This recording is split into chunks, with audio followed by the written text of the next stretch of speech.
প্রতিবাদ সভা ও সমবেত কণ্ঠে জাতীয় সঙ্গীত পরিবেশন করেছে এসেক্স আওয়ামী লীগ। বাংলাদেশে আওয়ামী লীগ দলীয় নেতাকর্মীদের উপর হামলা, গুম, হত্যা, গ্রেফতারের প্রতিবাদে এই সভা করা হয়।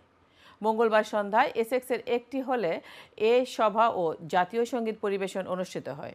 এসেক্স আওয়ামী লীগের সহসভাপতি ডক্টর মালিক চৌধুরীর সভাপতিত্ব ও সাধারণ সম্পাদক মোহাম্মদ নাজিম উদ্দিনের পরিচালনায় প্রধান অতিথির বক্তব্য রাখেন যুক্তরাজ্য আওয়ামী লীগের সভাপতি সুলতান মাহমুদ শরীফ। প্রধান বক্তা হিসাবে বক্তব্য রাখেন সাধারণ সম্পাদক সৈয়দ সাজিদুর রহমান ফারুক।